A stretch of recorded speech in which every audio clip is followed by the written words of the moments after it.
Gente querida, eu vou ler para nós aqui em Jeremias, no capítulo 17, que diz assim: com toda a liberdade que eu tenho no Espírito Santo de falar para você o espírito da palavra e não as letras exclusivas da história. Eu tomo toda a liberdade de fazer de Judá, que aqui está, em cujo contexto imediato isso teve a sua destinação há 2.600 anos atrás, de fazer de Judá quem Judá couber no discernimento de quem conhece o espírito do Evangelho. Então Judá pode ser você, pode ser eu, Judá é a igreja evangélica, e Judá é quem cabe na descrição. O pecado dos cristãos, o pecado de Judá, o pecado dos evangélicos, o pecado dos católicos, o pecado desse povo do livro, está escrito com um ponteiro de ferro e com diamante pontiagudo, está gravado na tábua do seu coração e nas pontas dos seus templos, dos seus altares, dos seus credos e das suas confissões de fé. Seus filhos conhecem, se lembram da sua incoerência, da sua hipocrisia. Seus filhos assistem à inscrição da dubiedade em suas existências, nos altares que eles oferecem como lugares santificados, mas seus filhos sabem que são os lugares maculados pela mentira dos seus pais e pela realidade dos seus postes ídolos, dos seus deuses particulares, do seu culto às divindades não confessadas, ao dinheiro, a mamon, ao poder, à fama, ao status, ao nível social alcançado em nome de Deus. Sim, seus filhos conhecem quem são os ídolos do seu ser. Junto à intimidade de vocês, seus filhos discernem a vossa própria idolatria e os genuínos e verdadeiros lugares de cultos de vocês. Os outeiros de vocês que não são dedicados a Deus, mas sim ao ego e ao narcisismo dos seus corações. Seus filhos se lembram disso. Ó monte do campo, os teus bens e todos os teus tesouros darei por presa aos que tu repudias, aos que tu odeias. Sim, tu que te sentes glorioso, darei os teus tesouros àqueles aos quais tu odeias e repudias. Como também pegarei a glória do teu espírito altaneiro, do teu narcisismo, do teu pecado, e o mostrarei das suas mais múltiplas dimensões. Assim, por ti mesmo te privarás da tua herança que te dei. Preste atenção nisso. Quando você fica pensando em ira de Deus, em perseguição de Deus, esqueça, como eu digo todo dia, se Deus pensasse só em si mesmo, toda a carne morreria. A gente não suporta o olhar divino, quanto mais a ira de Deus. Por isso ele diz que a ira dele é isso. É quando a gente se dedica apenas a nós mesmos, e ele diz: assim por ti mesmo te privarás da tua herança que te dei. Tu és o teu boicote, tua existência passa a ser um auto-boicote, tu és o destruidor da tua própria felicidade, tu és o diabo de ti mesmo. E far-te-ei servir aqueles aos quais tu odeias, tu aborreces, tu julgas, te farei dependente daqueles a quem tu abominas. Num lugar que tu não conheces, tirarei a ti da tua segurança e da tua arrogância de poderes e te colocarei em total insegurança em chão que tu não discernes. Porque o fogo que acendeste na minha ira arderá. Arderá. E arderá como? Entregando eu a ti mesmo. Assim, por ti mesmo, te privarás da herança que te dei. E no ódio aos teus inimigos te tornarás sujeito a eles, porque tu és o diabo de ti mesmo. Assim diz o Senhor. Maldito o homem que confia num homem. Num homem, ou num sistema humano, ou na religião humana, ou na ideologia humana, ou nos políticos humanos, ou num amor humano, ou na fidelidade absoluta dos humanos. Maldito o homem que confia no homem. Faz assim da carne mortal o seu braço, enquanto aparta o seu coração do Senhor. Por que será que o arbusto solitário no deserto? Por que será como o arbusto solitário no deserto? E não verá quando vier o bem. Que coisa horrorosa. Você se colocar nessa situação em que quando o bem chega você não enxerga. Você viveu tanto do seu pecado inscrito no seu coração que você não podia negar e não quis enfrentar, e por isso corrompeu seus filhos e os perdeu. E por isso também, enquanto cultuava o seu próprio ego, teve as suas sujidades expostas de todos os modos e veio a ter a si mesmo como seu próprio diabo e ter nos seus atos a construção dos seus próprios alçapões. Enquanto isto, não confiava no Senhor, mas continuava a querer confiar nos ardis humanos, nos empresários humanos, nos empreendimentos humanos, nas soluções apenas humanas, colocando na carne mortal a sua confiança enquanto se aparta gradativamente do Senhor, até que já não o tenha e nem o perceba. Porque será como um arbusto solitário no deserto e não verá quando vier o bem. Que coisa horrorosa você fazer essa viagem inteira e até quando o bem de Deus visitar seus filhos, você não poder estar lá para ver, de tanto que você se alienou. Quando o bem começar a visitar até aqueles que você não desistiu de querer bem, você não estará lá para ver, porque você se alienou de todo. Sim, antes morrerá nos lugares secos, na terra salgada e inabitável interiormente, você ficando incapacitado de provar o bem, e no seu interior, na sua existencialidade, morando em lugares secos, na terra do sal, literalmente vivendo no sal, na inabitabilidade. Bendito o homem que confia no Senhor e cuja esperança é o Senhor. Porque esse homem é como a árvore plantada junto às águas, que estende as suas raízes para o ribeiro, para a fonte das águas, e não receia quando vem o calor. Que coisa linda! Porque toda árvore plantada junto às águas não receia quando vem o calor. Sabe de onde vem o seu frescor. Enfrenta a circunstância externa do calor, porque as raízes sugam a água da vida no chão da misericórdia. Sim, mas a sua folha fica verde.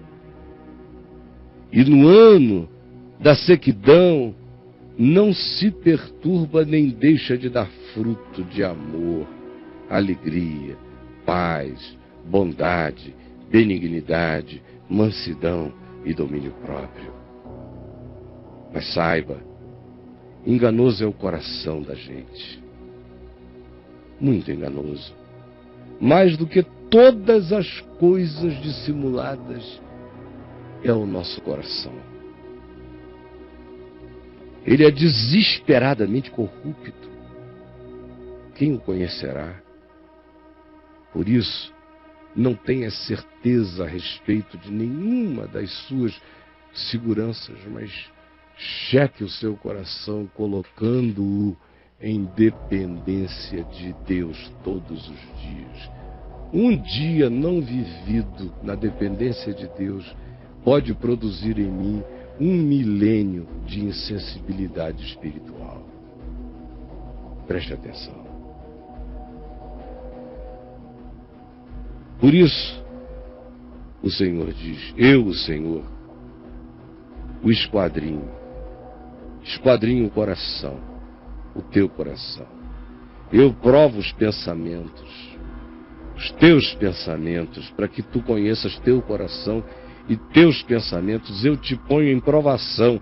Na provação é que tu te conheces, é na provação que tu gritas quem tu és. E eu faço isto para dar a cada um, segundo o seu proceder, segundo o fruto das suas ações, para que cada um receba o significado do que seja justo na vida. Como a perdiz que choca ovos que não pôs, assim é aquele que ajunta riquezas, mas não retamente. É o que pega e choca como a perdiz, que é capaz de chocar os ovos que ela não colocou. Viu o ovo dando sopa, ela senta em cima. Ela choca. Tem gente com alma de perdiz. Não colocou os ovos, não trabalhou, mas viu um ninhozinho abandonado, senta em cima. Você que tem alma de perdiz, ouça a palavra do Senhor. Como a perdiz que choca ovos que não pôs, assim é aquele que ajunta riquezas, mas não retamente, não corretamente, não sinceramente.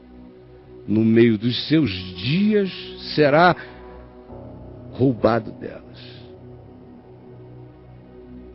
E no seu fim,